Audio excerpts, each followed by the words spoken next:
You're watching a film and the main character has got themselves in a bad situation. You think to yourself, oh no, is this funny how they meet their end? As you shuffle towards the edge of your seat.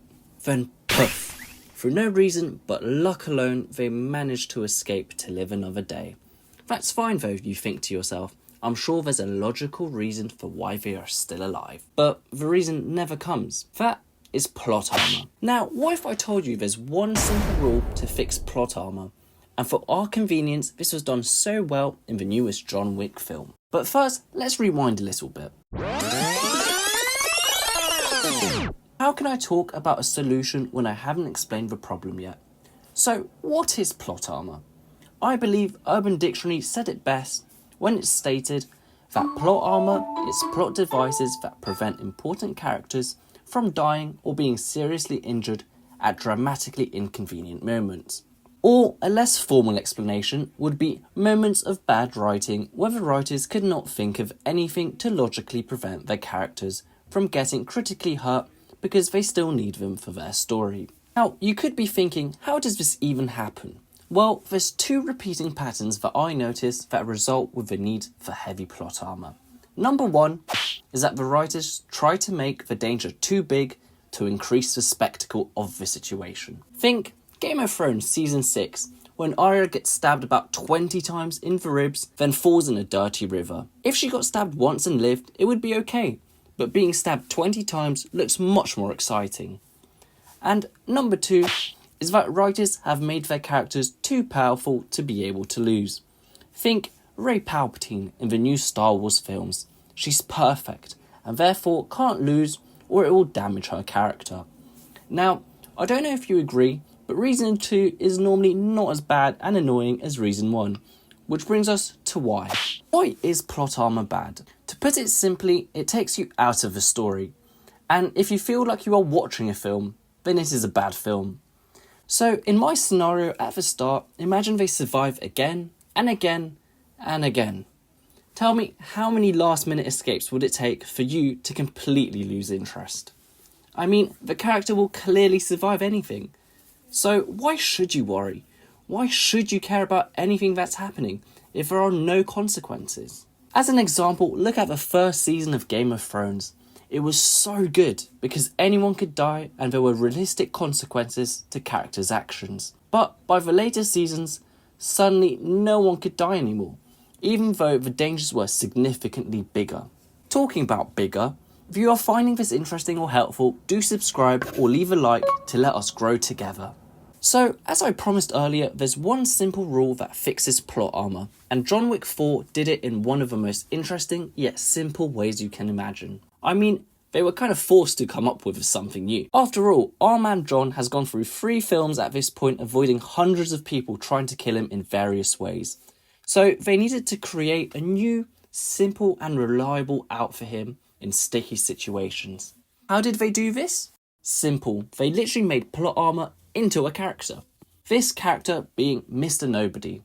Throughout the whole film, Mr. Nobody saves John Wick 4 times from certain death. Now, why is this good plot armour? You might be thinking. Well, it's just 2 very important words. Setup. That is what makes good plot armour. It's if whatever saves the character has been set up earlier in the film. This way, it prevents the audience from feeling cheated when the character is saved.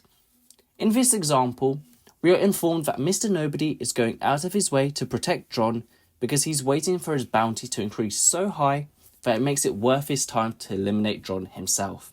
This works really well because the audience can understand this simple premise as the reason he keeps saving John. And it does not feel like a random event that only occurs because the writer got himself in a pickle. Even later in the film, when the price is finally high enough, Mr. Nobody's goal changes when John saves his dog. This then results in him protecting John because he feels like he owes him. So throughout the whole film, each save is a payoff from the earlier setup. As we now know how important setup is to make plot armour feel fair, let's play a little game of good or bad plot armour to see if you really understand this rule. So I'll give you a few scenes and then we will see if they were good or bad. Let's start. Season 7, Episode 6, Game of Thrones, when Jon Snow is surrounded by the undead, with nowhere to go and then Uncle Benjamin comes in to save him.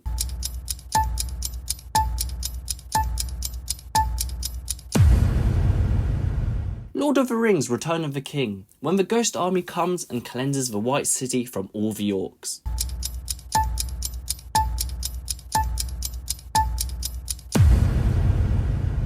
Lord of the Rings: Return of the King, when the Eagles come to help in the final battle against the Fell Beasts.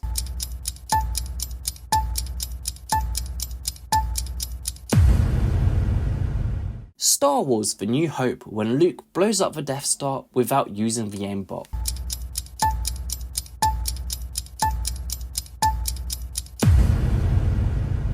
Fast and Furious 7, when Dom and Brian fly a Ferrari in between skyscrapers.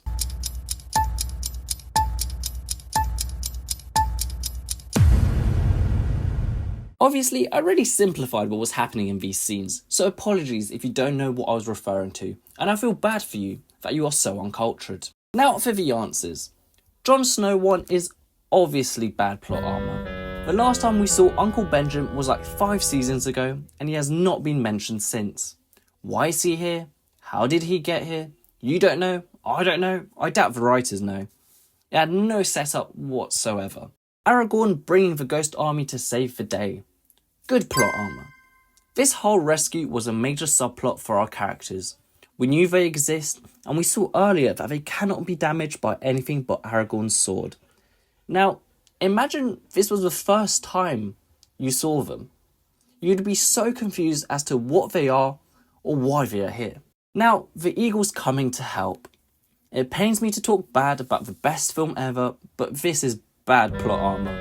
One could argue that they were set up in previous films, however, there was not one mention of the Eagles this whole film. So anyone who hasn't seen the other films would have no idea why these massive birds just turned up to help. Luke blowing up the Death Star is again good plot armour.